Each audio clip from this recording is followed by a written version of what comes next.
Hi everyone. Today I'm going to be making a retro meal that was one of my mom's.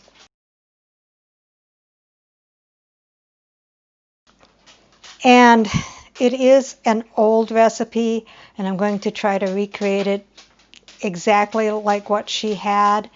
But of course some of the ingredients I couldn't find.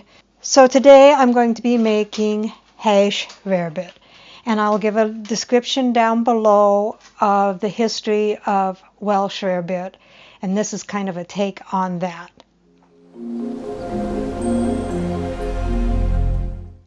So my mom passed away about 16 months ago, and I was executor of the estate. That is all over and done with, and this is kind of in honor of the new chapter in my life of not having to worry about any of that stuff anymore. So the recipe includes 1.5 pounds canned corned beef hash. Now this is only a 14 ounce, and I'm thinking they want a 1.5 pound because they want it bigger around, like the size of a decent size hamburger. I bought 2 cans, but I think I'm just going to go ahead and use the one or just have smaller slices. And 2 tablespoons of shortening, 6 thick tomato slices, salt and pepper to taste, 3 cups grated American cheese. And you know, I couldn't find block American cheese or shredded American cheese anywhere. The only American cheese I saw was the sandwich slices.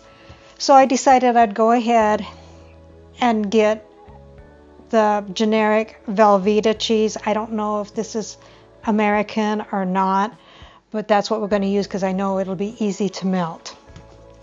So the recipe called for 1 cup pet milk, and I had to Google that. I was pretty sure it meant evaporated milk. But Pet Milk Incorporated was the first company to make evaporated milk. So 1 cup evaporated milk, 3/4 teaspoon dry mustard, and 3/4 teaspoon salt. So let's begin. Okay, so I put 2 tablespoons of shortening in my pan. You're going to want it on low heat to cook the patties. I just took a can. I was going to open both ends, but they make them rounded now, and I was just going to push it through.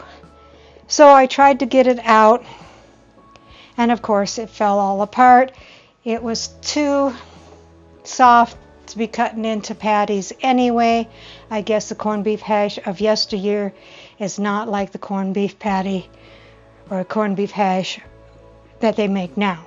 So I added an egg, the 2nd can of corned beef hash, and some breadcrumbs, and we're going to go ahead and try that. Alright, so I made 4 bigger patties. I still have enough to make a couple more, but my pan is not big enough. And you want to go ahead and salt and pepper them. And let it cook until it is brown on the bottom side, and then we'll flip it over. Alright, so I flipped them over. I must have not added enough breadcrumbs or whatever. They kind of fell apart. But we'll go ahead and then put a tomato slice on each one.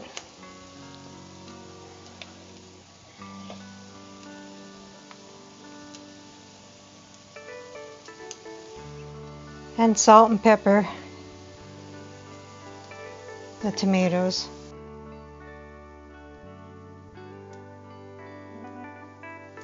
Now while that is browning on the other side, we're going to go ahead and heat the cheese in a homemade double boiler.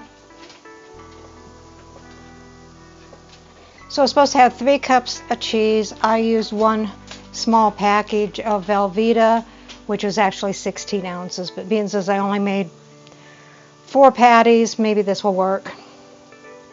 And then we're going to go ahead and use the 1 cup of evaporated milk,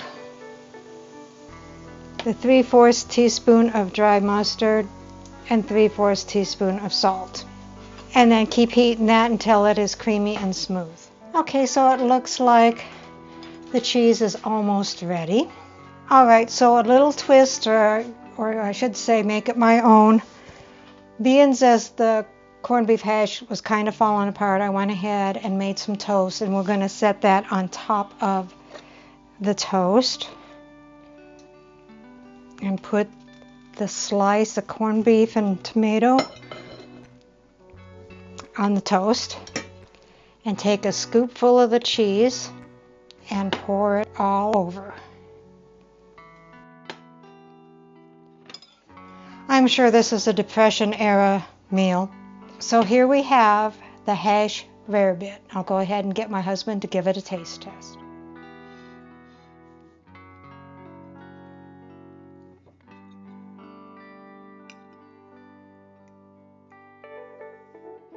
Was this cheese sauce on top? It is. I still can't bend over, so y'all have to excuse my modified eating habits.